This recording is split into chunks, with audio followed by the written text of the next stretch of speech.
President Biden told the New York Times that Section 230 should be revoked. Social media companies that engage in censoring or any political conduct will not be able to keep their liability shield. Section 230 was the greatest internet policy achievement Congress passed to date. Section 230 may come under legal attack. It may turn out to be an unconstitutional law that Congress has made. I am willing to bet all of the money that I don't have that you've heard of Section 230. The 26 words that created the internet has been a hot topic for quite a while now, both with hardcore defenders of its protections and those that believe that it's made companies way too powerful. I feel like there are genuine examples of Section 230 protections being too powerful, especially in regards to how social media companies are protected from the negligence that puts their users in danger. That being said, reading the proposed reforms firsthand, I don't think that the serious problems are properly addressed, and the reforms that do leave a whole other basket of issues in their wake. With that perspective in mind, today we're going to be discussing what Section 230 is, observing 4 independent cases that solidify Section 230 protections and define what they are. We'll also go over 4 proposals that intend to revise these protections, ranging from well-intentioned negligence to idiotic nonsense. These are the imperfections of Section 230 and the proposals that will make things worse.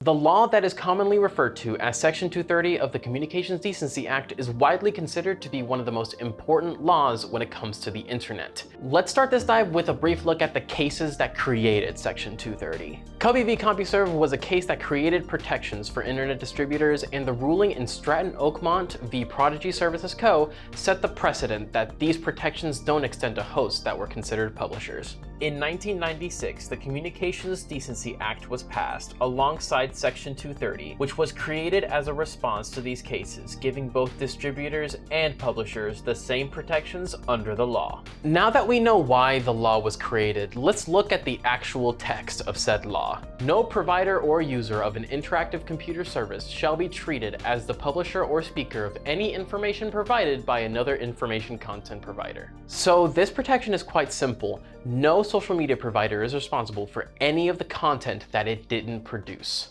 This protection here also gives the legal right to remove any content that they deem objectionable, whether or not the speech is protected under the Constitution. Now, going a step further, these protections aren't equal to every single website ever in existence. There are some very important exceptions to consider. If a website encourages the violation of criminal law, intellectual property law, state law, or existing communications privacy law, Section 230 protections don't apply. With that being said, let's see these protections in action.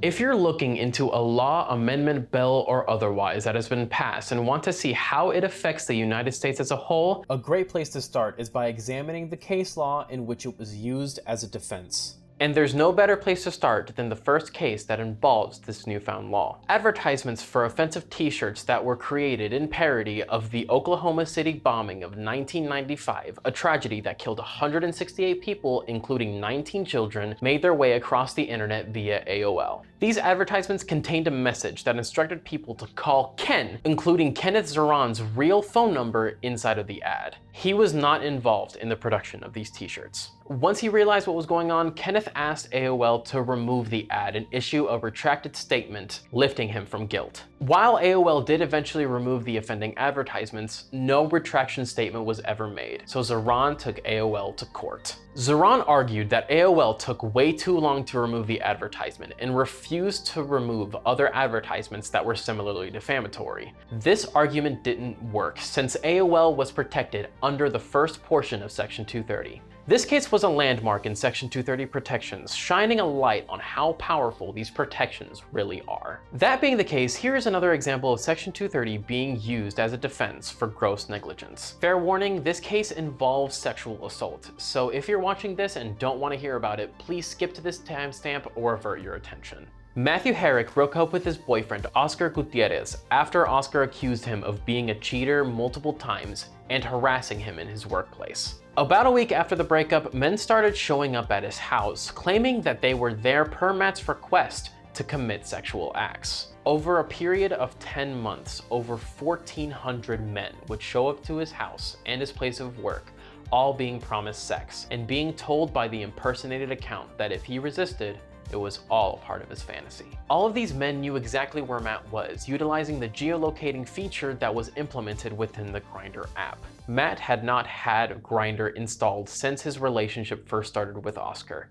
which was over a year before this incident took place. Along with asking police for assistance on multiple occasions and being denied, he tried to get the account removed from Grindr over 100 times, all to no avail. Matt had had enough. Matt brought Grindr to court. Knowing that Section 230 protections would probably net Grindr an easy win, his representative, Carrie Goldberg, amended the complaint, stating that instead they were going to focus on the failure of Grindr to implement safety features in order to prevent this kind of thing from happening. The court didn't hold Grindr responsible for any of the actions that happened during this period of time, since they weren't directly responsible for the stalkers themselves. This is the most disgusting case that I've come up in my research, and determines that Section 230 is bad at determining one thing, and that's negligence. Being able to utilize Section 230 protections in order to lift legal liability from harm that is caused by the user base is something that shouldn't have even been possible, let alone common practice when it comes to Section 230 protections. Now, those previous cases were examples of a company protected under Section 230 since they weren't directly involved in the production of the offending content. But what if your website essentially required you to break the law in order to use it? Roommates.com is a roommate matching service that was found by the Fair Housing Council of San Fernando Valley to be basing listings based off of the protected classes under the Fair Housing Act, which included gender, familial status, and sexual orientation. The Fair Housing Council took Roommates.com to court, and after the case made it to the Ninth Circuit of Appeals, Roommates.com were found to have no bearing under Section 230, since their websites required their users to identify themselves based on these protected classes, and the listings were sorted based on those protected classes. This case helps us illustrate the true limits of Section 230, which in order to get a conviction requires the entire website to be built around breaking the law. With that being said, I'd like to briefly look at the issue from the other side of the coin, in which I'll bring up the greatest argument for Section 230 protections, which is directly inspired by a case that was brought to the Supreme Court all the way back in 1959. A bookstore owner was arrested and held in jail for 30 days because he carried a book that was considered in the state of California to be obscene. This was only because the book depicted a sexually liberated lesbian woman as its protagonist. Oh, to live in the time in which we live. This case went all the way up to the Supreme Court, and they upheld that even though the contained speech wasn't constitutionally protected, the bookstore owner was not liable for distributing the content. Simply put, the justices stated that you can't expect a bookstore owner to screen every single book that comes into his store, since tens or hundreds of books are brought in every day. So if you agree with the ruling of the case, then it's easy to equate that to the over 9,000 tweets, 54,000 Facebook posts, and 147,000 gigabytes of internet traffic distributed every single second. To be frank, I'm not utilizing this case in order to justify the behavior of some of these companies. That being said, there isn't an easy way to sort through all of that information without either consistent checks by the companies, which would be nearly impossible due to the volume of data that's distributed every single second, or relying on an algorithmic AI to do it for you. And we all know how well that works out. YouTube. So that's the case law that's necessary to understand how Section 230 works.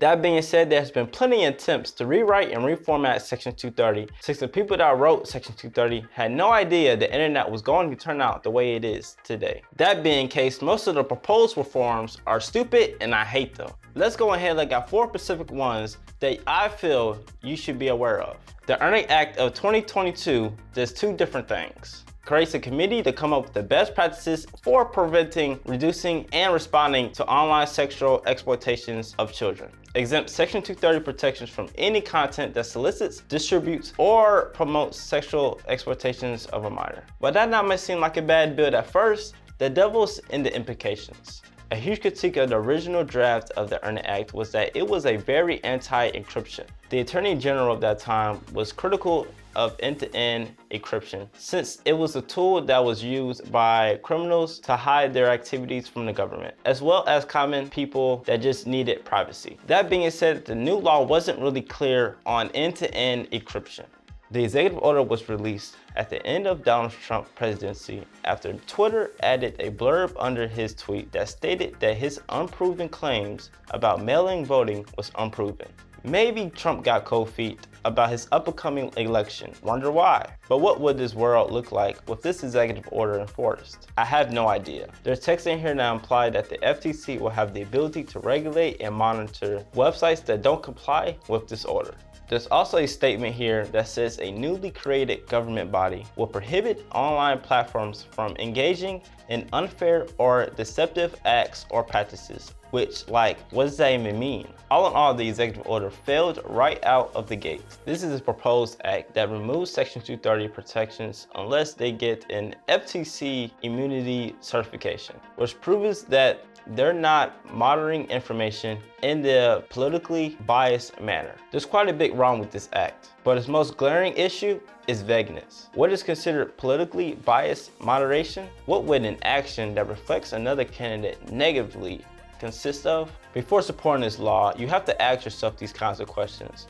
Alongside the question, now would I be okay with the government deciding all this? Now, let's look at the final act. One that's clear-cut and stands for something they members of both parties can support.